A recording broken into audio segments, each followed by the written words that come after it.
Sharing Trust Society, noi am vrut să creăm o comunitate artistică și de tineri întreprinzători care împreună să dezvolte mai multe stiluri de viață alternative. Și în această echipă sunt implicați artiști, dansatori, actori, muzicieni, arhitecți, constructori, oameni care au ales un trai de viață alternativ la societate și care au concepte noi și inovatoare despre gestionarea resurselor, despre ce înseamnă comunitate și respectul care e necesar pentru ca o comunitate să supraviețuiască și să crească. Și nu vă supărați, dacă nu vă supărați, ce meserie are? Eu actor. Actor, joc, teatru. Teatru? Aha! Acum știu. Da. Toți teatru? Ei mulți, da, mulți. Alții sunt constructori, construiesc, fac case, fac... Sănătate! Sindarabut, isenak, ian isek, ne, művészek. Many different people were saying maybe I should just go back to pre-capitalist life. Anyways, if capitalism doesn't work, you know, it's so there is these thoughts that are inspired by this kind of festival and community, and which are held in the nature with a very simple organization, no? And even lighting a fire. It's a stupid thing, light a fire, no? But it gives you a special pleasure and a special feeling that you can't do in the city. You can't go in your park and light a fire because police will come and you know, or you cannot do it on the concrete. I think this is very good also for the younger people. I mean, younger people like 18, 20 years old have early opportunity to see this alternative lifestyle. Yeah. Not completely alternative, like move from the city here only, but you can combine all these things. I mean, be free whenever you want to be free, be in the city, make some...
echipele prezente sunt implicate în construcția unor scene, echipa de construcție și cea de artiști, performeri. O să creeze niște spectacole care vor fi prezentate în cadrul evenimentului festival. Breakfast is ready for everybody. Breakfast and coffee. Coffee, good coffee in this morning. Come on everybody, let's drink coffee. Drink coffee. Drink coffee, wake up. Toată lumea, 4 minute, avem repetiție generală. In 4 minutes we have general repetition. Rehearsal. Și muzicanții acolo. Toată lumea, păpică, vină cu lumea. Ana! Ana, te rog, fii... tu ești tot de acolo, vii? Bine! Cine sunt invitați, poate să fie lumea ca să ne ajute la repetiție. Dacă vreți, duceți-vă să vă aducă păpică.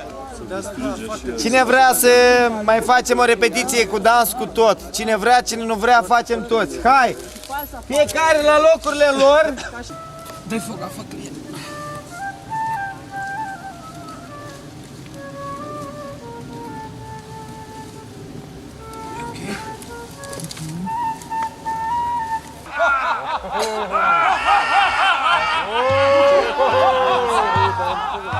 Da foc?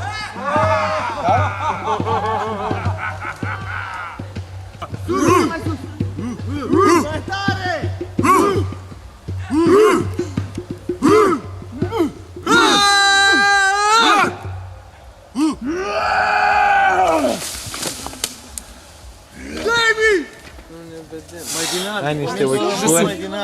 Et le moment que je souffle, je commence l'attaque. Alors tu as 2 secondes pour le sauver. D'accord. Parce que Quand sinon tu on va souffles, tuer tout le j'arrive. monde. Quand tu souffles, j'arrive. Ouais, quand je souffle, tu commences. Ok? Ces gens vont rien faire. D'accord? Laisse-les partir.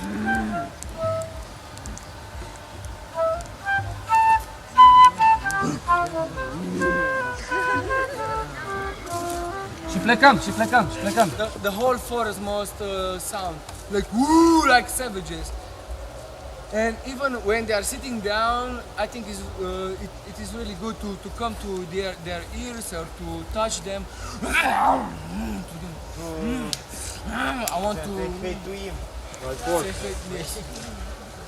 Quand je souffle, Grigore! tu commences Grig! à crier. Nu te du departe, să facem Arrête, repetiție arrête, și moi, je muzică la m'arrête pas. moment. Le moment que tu es en haut, que tu arrives en haut, tu cries. Arrête! Faut să dau test. Ca să evităm aceste momente neplăcute, putem să sărim peste acest moment și să trecem direct la cele de Dans le moment que tu tineri și imagine, cu limitele care le avem la demână, să încercăm să facem, nu? Da.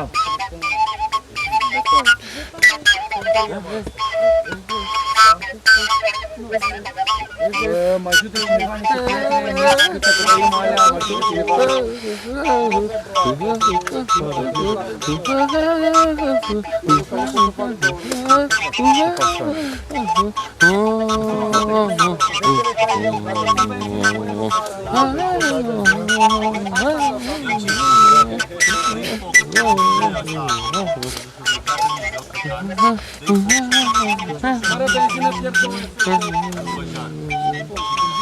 Trecem peste ca să nu fie stânjenitor și mergem mai departe, pentru că mai încercăm o probă.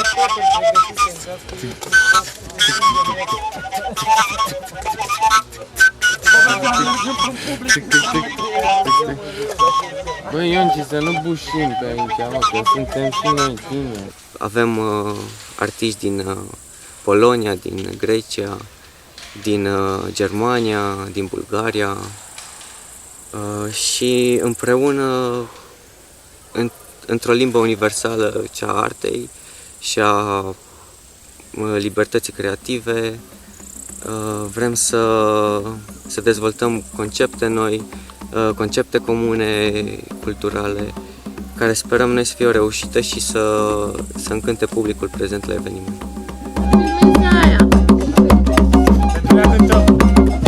Cică, da.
muzica în sine, să spunem ce s-a întâmplat din punct de vedere muzical la cele 3 scene.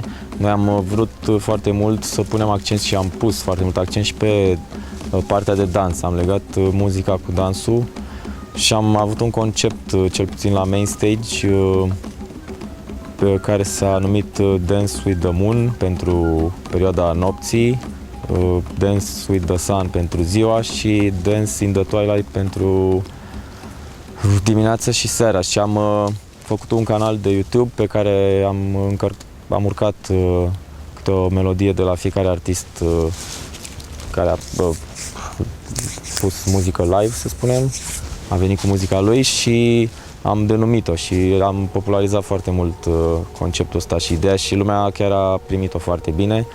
Și cred că s-a văzut asta la scenă, pentru că lume dansând a fost tot timpul, chiar dacă poate dimineața mai puțini, la anumite momente ale zilei erau mai puțini, dar era lume la dans, ceea ce cred că a arătat că lumea a perceput, să spunem, mesajul nostru și intenția. A primit-o bine.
Unii sunt mai reticenți, să spunem, dar eu nu, toate persoanele pe care le cunosc și au venit la un festival, chiar și pentru prima oară, mi-au lăsat de înțeles cumva că este o experiență care ți schimbă viața, prima, n-ai nevoie de mai multe și pe urmă deja vrei să faci asta din nou și intri din ce în ce mai mult în curiozitatea asta de a cunoaște și de a înțelege mai bine tot conceptul ăsta de trai alternativ. Și mulți se schimbă pe viață, să spunem, adică devin alți oameni. Ladies and gentlemen, drum and